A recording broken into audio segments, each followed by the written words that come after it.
Second. Yes. ಒಂದ್ question. ಕೇಳಿ. ಈಗಿನ ಜನರೇಷನ್ ಅಲ್ಲಿ ಬಾಡಿ ಕೌಂಟ್ ಅದು ಇದು ಅಂತ ಅಂತಾರೆ. ಹೌದು. ಅದ್ರ ಬಗ್ಗೆ ನಿಮ್ಮ ಒಪಿನಿಯನ್ ಏನು? ಮೇಡಮ್, ಮನುಷ್ಯ ಅಂದ್ಮೇಲೆ ಒಳ್ಳೆ ಗುಣ ಇರಬೇಕು ಮೇಡಮ್. ಬಾಡಿ ಕೌಂಟ್ ಏನು ಬೀದಿಲಿರೋ ನಾಯಿಗೂ ಇರುತ್ತೆ. ನಮಸ್ತೆ ಸರ್. ನಮಸ್ತೆ. ಇವತ್ತು ನಾವು ಟ್ಯಾಲೆಂಟ್ ಹಂಟ್ ಅಂತ ಈವೆಂಟ್ ಮಾಡ್ತಾ ಇದೀವಿ. ಓಕೆ ನಿಮಗೆ ಏನೇನ್ ಟ್ಯಾಲೆಂಟ್ ಇದೆ ಸರ್?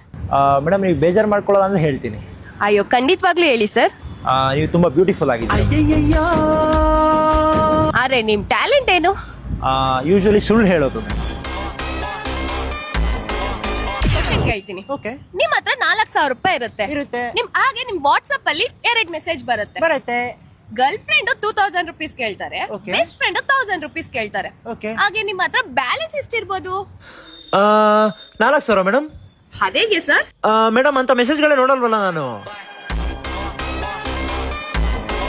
ಸರ್, ಇವಾಗ ಅದೆಲ್ಲ ಬಿಟ್ಟಾಕಿ ಬಿಟ್ಟೆ. ಲೈಫ್ ಅಲ್ಲಿ ಎಲ್ಲಾನ ಬಿದ್ದಿದ್ದೀರಾ? ಮುಂಚೆ ಸೈಕಲ್ ಅಲ್ಲಿ ಬಿದ್ದಿದ್ದೆ, ಅದಾದ್ಮೇಲೆ ಬಿದ್ದಿದ್ದು ನಿಮ್ಗೆ ಮೇಡಮ್. ನಿಂದಾಯ್ತು ಹೋಗಯ್ಯ. ಹೌದಾ?